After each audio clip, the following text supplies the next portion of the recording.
Shameless. This is the new book by Brian Taylor Cohen. And if you don't know who Brian Taylor Cohen is, let me just read you this brief description here from the book. Or the desk jacket, I guess. Brian Taylor Cohen is a progressive YouTuber, podcaster, MSNBC contributor. Apologize. He has over 6 million subscribers across all social media platforms, including his YouTube channel with 2 billion views and counting. The show No Lie with Brian Taylor Cohen has become a destination for the top names in politics, from Rachel Maddow and President Joe Biden, a few other names. Yeah. This book is by him, and I'll be honest with you guys, I don't usually buy books like this because books like this are, even at their best, some of these books can be good. They're not really interesting because all the information eventually becomes out of date at a certain point. So you read through it, and what do you really get out of it? Not much. And then the other thing is this book, or these books, like political books basically, they are always skewed to one side, and that's, and also we just deal with enough of that shit, and it's depressing in the real world. However, this book was written by Brian Taylor Cohen, and I do follow him on YouTube. I'm a big fan of his work. I think he's doing the Lord's work for this country. I was watching a live stream of his, and this is how humble this guy is. People love his work so much. They literally, legitimately were asking him in his live stream, have you ever thought about running for political office or anything like that? And he just goes, no, because what I need to do is here, essentially. I'm paraphrasing what he said, but essentially he's saying, like, what I need to do is here because the right-wing media has an echo chamber like Fox News and Newsmax and Daily Wire, Alex Jones shit, like all this stuff, right? That's terrible and is destroying this country. And essentially, the progressive media outlet needs to have similar things to those, but instead of promoting disinformation, it needs to do the opposite of disinformation, right? And so, this guy's a really humble dude. He's a genuine person. He doesn't ask for ads or promotions in his videos. Yeah, he has merch he can sell, like he sells like mugs, but he doesn't ever advertise in the videos. He just, all he asks is that you vote, is that you participate in democracy, and just be aware of things.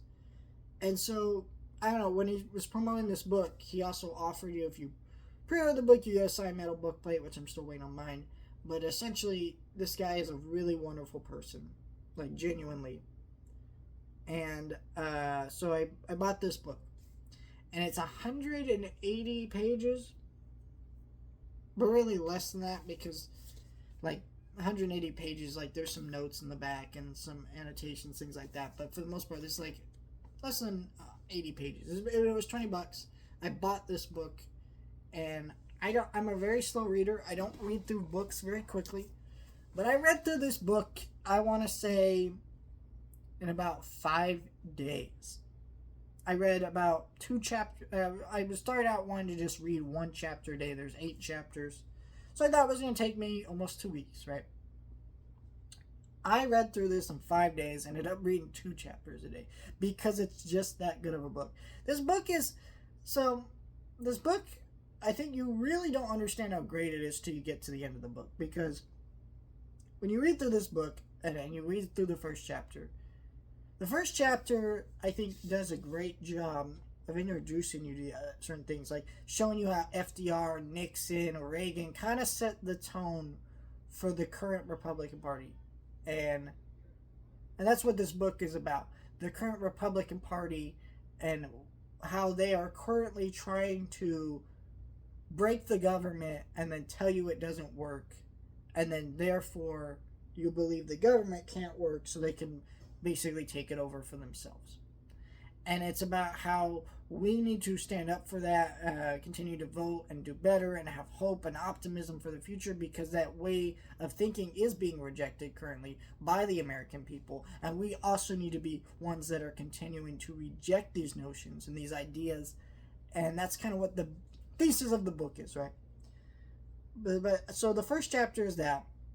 And I think that first chapter is a really good chapter. I think my thing is, I wish the book had more history diving into that, but I understand that that's not the point of the book.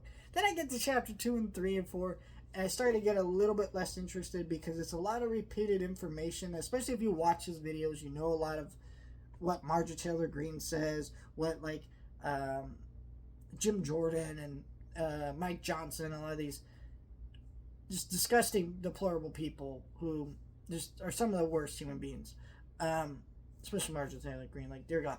But, you know, so it's a lot of repeated information. But then when you get to the back half of the book and you listen to Mark Elias's story about potatoes and all that stuff, poking the potatoes, I believe was the term, it becomes really beautiful. The story about, you know, the Holocaust and things like that, and certain things like that, and then just the message Brylan Taylor Cohen leaves you with about hope and optimism in the future. It's really unlike anything I've ever seen from a political commentary.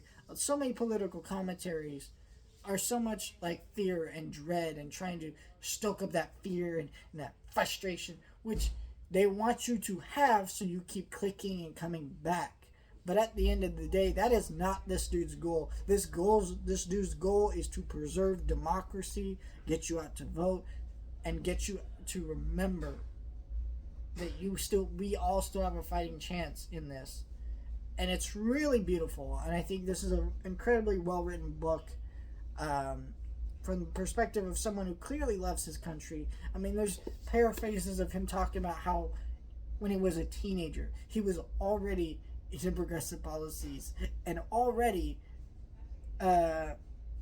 pushing certain ideas, and even when his parents didn't really care about these ideas. It is truly a wonderful piece of